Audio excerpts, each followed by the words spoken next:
work is structured in such a way that even when the campaigns are going on, as an institution, we have to continue functioning. On Monday, 20th October 2025, lawmakers hailed the late former Kenyan Prime Minister, Raila Amollo Odinga, for his Pan-African spirit, saying that he was a leader revered across Africa and the whole world. He was a true statesman, a Pan-Africanist, and someone who contributed a lot to the development of democracy, not only in Kenya, but across Africa and the world. He was a good friend of Uganda, a good friend of the region, and we shall miss him as the continent and as the world. He was a political colossus of sorts, man who fought for his country's democracy. He sought to become president. That did not happen, but his contribution to the continuous improvement of Kenya's democracy is indelible.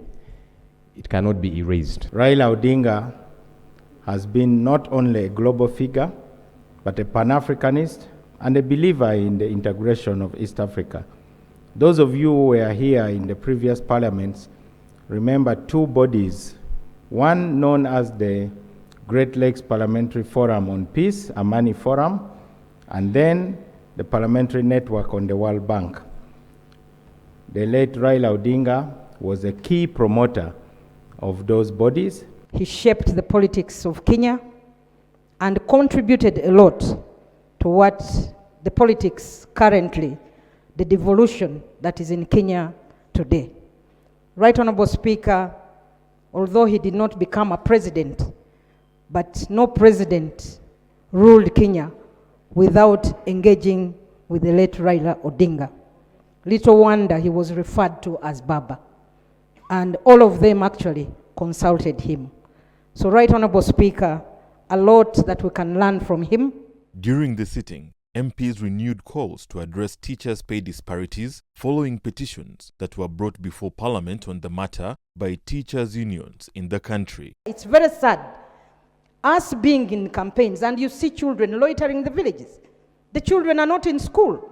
Even now when the strikes have been called off, Right Honorable Speaker, the motivation by the arts teachers to actually teach is not there. So, Right Honorable Speaker, this is third term. It's very unfortunate that there is a bit of silence. The last time the Minister of Education was here, the Honorable Moriku, and indicated that the executive was handling this matter. I don't know how far they are with this matter. We must resolve this, discriminatory pay among the arts and science teachers. My prayer, honorable members, the front page, cabinet, can you sit and solve this challenge? Can we sit and solve this challenge once and for all? We had it during the 9th Parliament, where we had the Prime Minister Mama Mbabazi. They said, let us give this years in a phased manner, 15%, 15 until we acquire the 100%. But look at the 400,000 we increased in 2011 is the same amount given to Prime Minister. The Minister of Finance can commit also to say, okay, we are going to bring a supplementary schedule here. Honorable Speaker, every financial year, we normally have several supplementary schedules, sometimes up to 5 trillion shillings. The minister can also commit and say, okay, let's go and see where we can scout out for money, and we bring a supplementary here. The point is, government should give the teachers some kind of commitment, which then they will sit in their meeting and say, they have committed, they are bringing a supplementary in 1 month's time. Do we wait?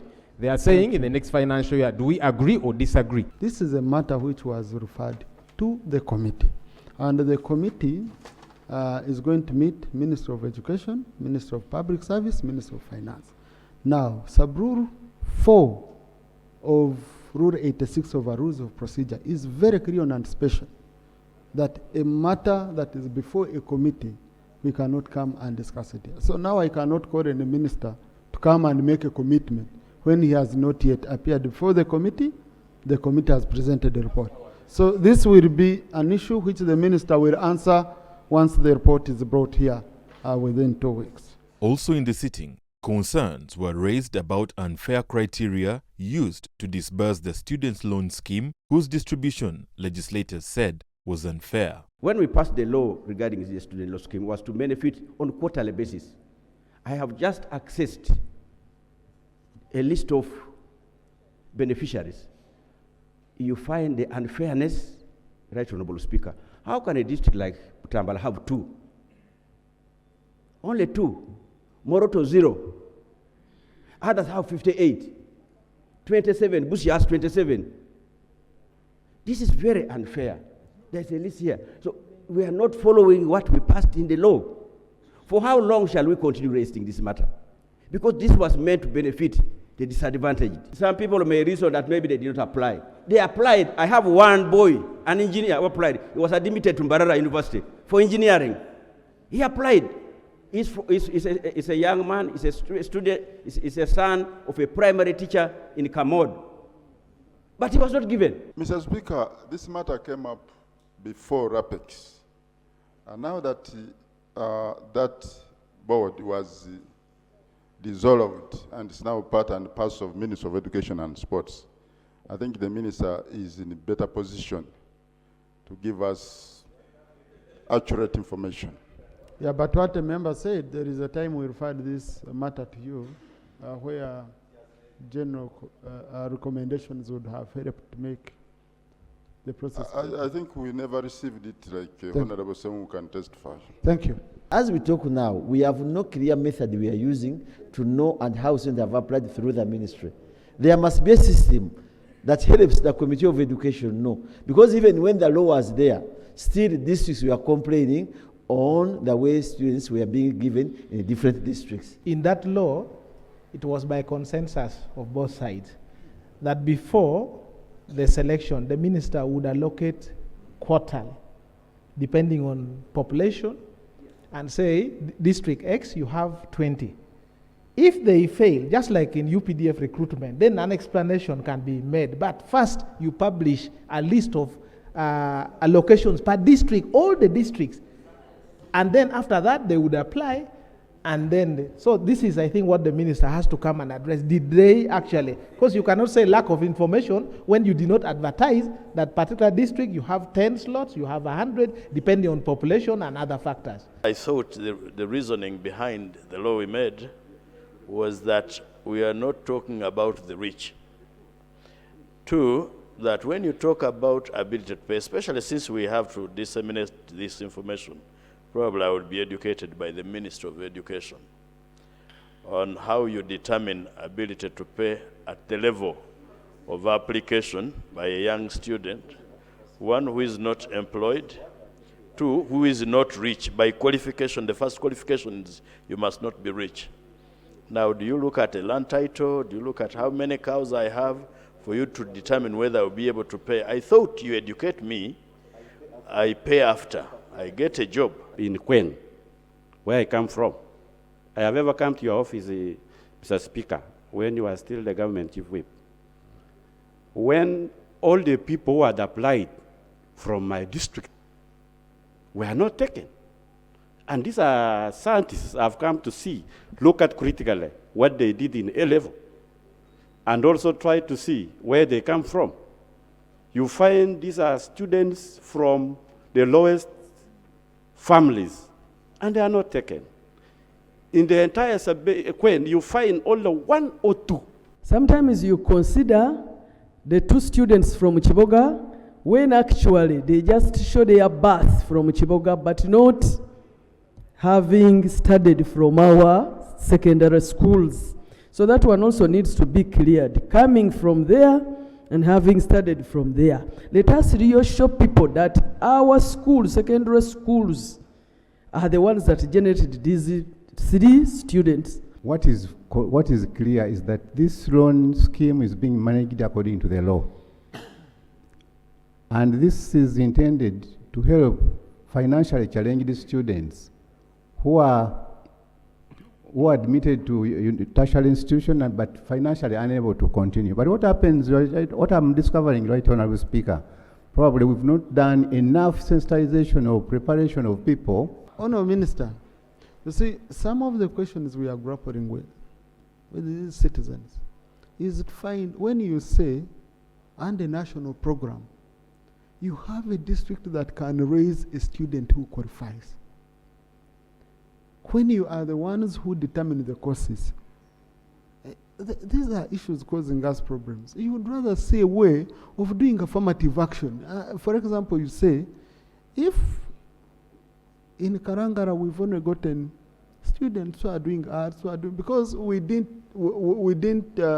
determine the courses and say you allow only these courses. It is only you who determines. Okay?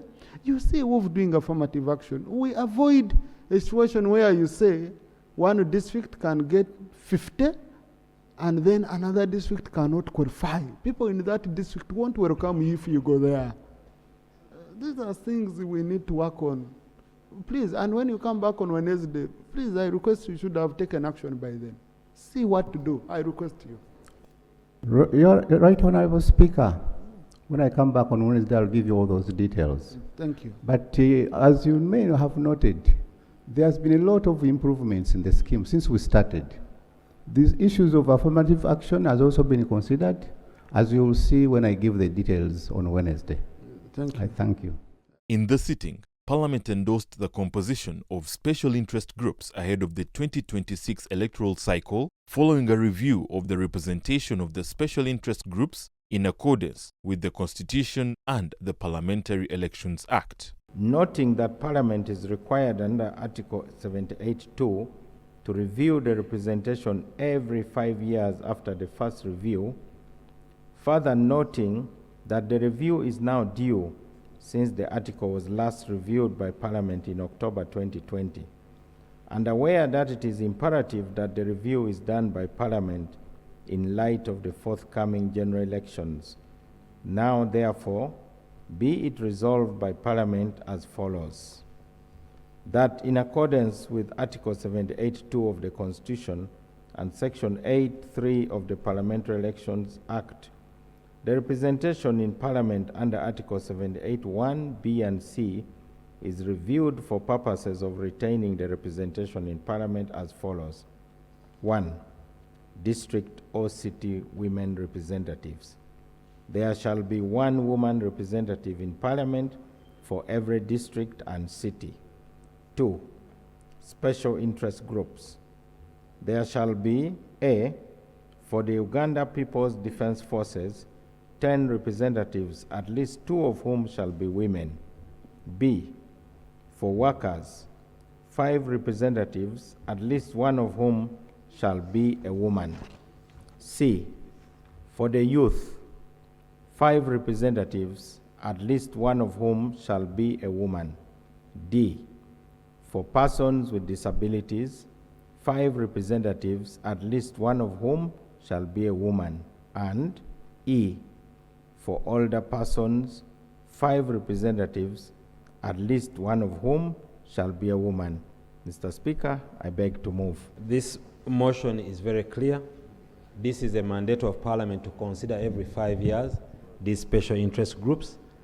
So far, from what we have seen, they have worked very well, and we support this motion brought by the